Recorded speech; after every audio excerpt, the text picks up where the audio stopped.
Hey guys, thank you so much for tuning in to another episode. My name is Franny. Welcome to All Things Frandom, where we cover things from coffee chats, finance stuff. I'm on a fitness journey. I go over my fitness. I interview people.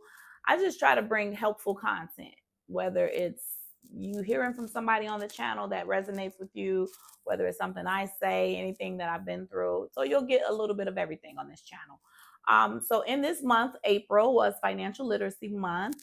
What I did is a budget series. I did parts 1 through 5. I hope you enjoyed it, and I hope you got something out of it where it helped you be a better budgeter, or if you didn't know how to budget, how, learning how we budget in our household, or whatever, just learning something from the episodes. What I was going to do is close out this episode. Today is April 30th. So I did get a few more questions in the inbox, and people just had a few more questions. So I'm going to answer that in these episodes. And if you are new to the channel, go ahead and like the content, subscribe for more. If you are a returning Friends Clan, thank you so much for always coming back. I appreciate you so much. So the first question I had, I'm using my iPad just to look at the questions. Someone asked me they didn't see groceries in my budget, and they know I eat out a lot. That was hilarious because I do. Well, for groceries, actually, my husband takes care of that. He just goes and buy the groceries, and he grocery shops because that's just one task that I do not like to do. He's like 80% of the cooker in our relationship, in our marriage. So, he goes grocery shopping, and so that's his spending. That's his, he takes care of that out of his stuff. So I didn't include that in the budget. What else? Somebody said because they know I eat out a lot. So if you saw my budget, you saw I had my fun money. Come on, Carter. Sorry, guys. Come on.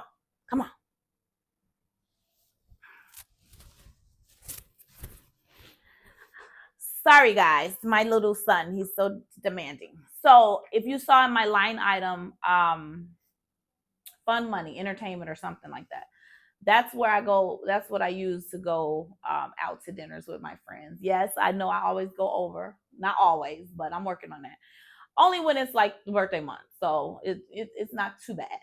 So that's the answer to that question. The other question someone asked is, what are some suggestions of side hustles if you are not making enough money to actually do your budget?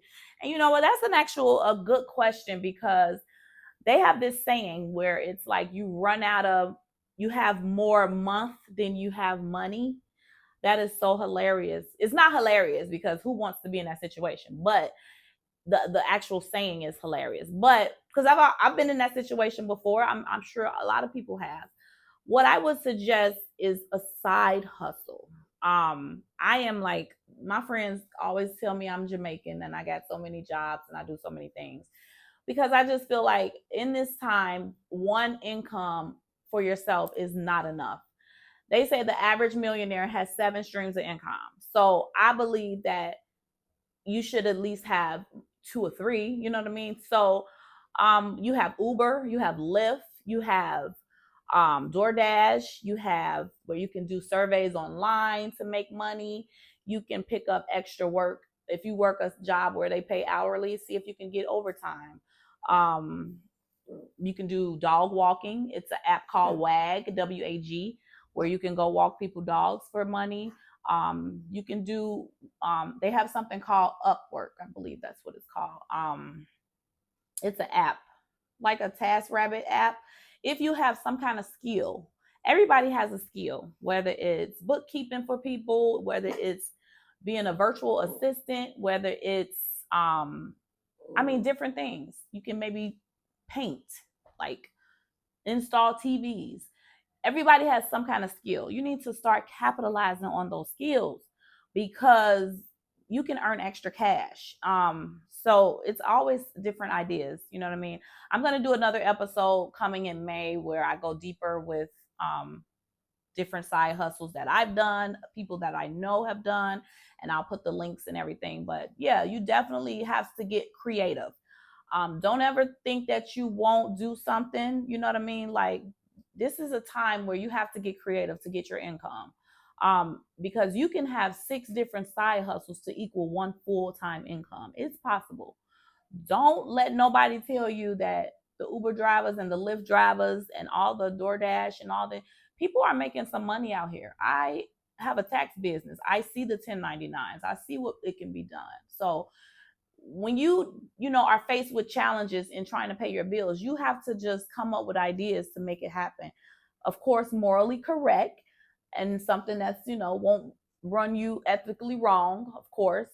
But it's ways. I mean, you can start a YouTube channel. I mean, this is a journey. It's not something that's overnight, but you can start getting monetized on Instagram, Facebook. We post every day anyway, so why not figure out how you can be monetized for stuff you're going to do anyway?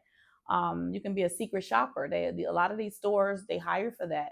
You can do it's a lot. Like I say, I'll go into detail when I get all my stuff gathered, and I'll have the information for you coming soon. Another question someone asks, and I'm almost done. Someone says, when your finances change, what are some suggestions that you have during that in-between time? Also, if it's smart to still save, even if it's like $5 out of whatever you're making. So there's a rule to saving and paying off debt. Dave Ramsey, like I said before, I really, love his I really love his strategies, and I follow them the best that I can. He has a thing where you should save at least $1,000 for your emergency fund. Once you save that $1,000, then you can go back to paying debt. So yes, if you have hit hard times and you are not bringing in the same amount of money, yes, save at least $5 each check. Save $20. Save something, just so you can reach that $1,000 emergency fund. Come on, sorry guys. Just so you can reach that $1,000 emergency fund. Because it's just in uncertain times right now, and I just, I hate to ramble, but just try to put something aside. If you get paid $1,000, just try to budget your money off $980. Put that $20 aside, just so you can have something. So yes, it's okay to take a little bit of your money every check and save it, even if you don't have a lot. So yes, the answer is yes. If it's $5, save it just until you get to that $1,000, because they say typically an emergency costs us about $1,000. If your car breaks down, whatever the case, $1,000 can usually cover it. So that'll be good to start somewhere. And once you have that 1,000, then you can start going back to paying your debt, because you don't want to save too much and not pay your debt, because that's kind of like they don't recommend that. Somebody asked, let me see the other question. I think it's 2 more. Okay. Let's see. What changed my mindset about money? That's a good question. So I am very, how I am a person who believes that you need to be able to check the source on when people give you information. So for me, not only do I have a background and expertise with finances, being in accounting and stuff, I've been broke before. I've been very, very, very well off before, and everything in between. I've dated guys who've been in the fast life. You know what that means, without going into too much detail. So I've had that life. I've had multiple businesses before while being in my height of my career and just making a ton of money, and then having it all stripped from you. You know what I'm saying? So I can speak to every level when it comes to money, I believe, because I've been there. I've experienced it, the hardships, having $20 in your bank, being negative in your bank account. I've experienced it. So I don't ever think that I'm too good to not do anything. I always, you know what I'm saying, try to do something. because I don't ever want to feel like that again. It's not a good feeling. It's not a good place. So I believe if you have multiple streams of income and one of them like go away, you still have the other ones. You know what I'm saying? It's always, if you're able and willing as an adult, I believe that it's a way you can make some money out here. It's a way. So that's changed my mindset. I just never wanted to feel like I couldn't provide for my child, I couldn't provide for myself, and it's just not a good place. So I just started reading books that made me resonate with what they're saying. Um, if you want to buy a house, you're gonna talk to people who's bought a house, right? If you want to have a successful marriage, you're gonna talk to people who's like 20 years in the game, been married. So what I started doing is just reading books and listening to people who have been broke and got up out that slum, or they have been had successful business and they lost everything, had to file bankruptcy. I just like to pick their mind and just learn what do they know that I don't know. So that's what changed my mind. I mean, just being in different experiences, like, oh my God, this can't be cool. You know, wanting to roll with people, my girls, and I don't know whether I'm able to pay my car note the next day. You know, I've been there. Nobody knew, but it's the truth. So I can speak to a lot of stuff when it comes to this finance stuff. It is no game. Um, so yeah, that's the answer to that question. And I think it was one more question, and we're gonna close out. Let's see.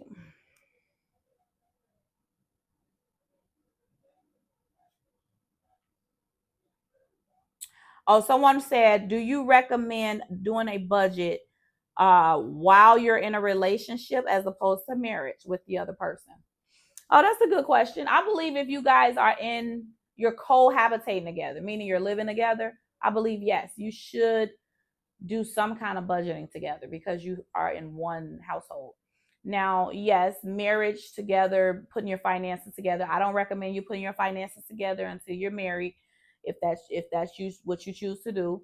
But if you're just like in a relationship, it's no problem with budgeting together. Maybe you have your bank account, they have theirs, and you have one for the house. That's no problem if you live together. But actually combining everything, I don't think you should do that until you're married. That's just my opinion. So that's that. I'm gonna like kind of wrap up things. It was just a great month, just to talk about finances because it's so many things in our community that is not talked about. Money is one of those topics where a lot of us just get real uncomfortable. You know what I mean? Like you don't want to have those conversations with your spouse, your friends, your sister, your mom, like, and it's okay. It's okay because you never know who can give you the answer to your problem. So if you don't share it, how can they know? So I just hope that the budget series at least answered. If I help one person, I did my job. Thank you guys so much for tuning in. I am gonna have a great month of May, and I wish you guys the best as well. I'm gonna have some amazing content coming. I did interview my best friend. She is an esthetician, and it just was a really fun time. You guys gonna hear from her how she just got her brand booming. So I'm still working on that, but it's gonna be a great, great, great, great episode. So thank you guys so much for tuning in. I hope you have been enjoying the channel and the content. There's more to come. This is a journey. I don't know if you follow me on Instagram, MZ Franny, Franni. I have been working out. I'm feeling good. I'm sore. My hair look a mess, but I swear I feel so much better. So I tell myself every day, one day at a time, one day at a time, Franny, one day at a time. I have a lot of stressful work. So going to the gym actually has been helping me feel better mentally. I didn't understand that working out is really for your mental. Yeah, you get the perks of losing weight and feeling better physically, but my mental has been very better. That ain't even a word. My mental has been great when I go to the gym, like honestly. So thank you for tuning in. Subscribe. Give me some ideas on content. I love you guys so much, friends, clan. I thank you for tuning in. Goodbye.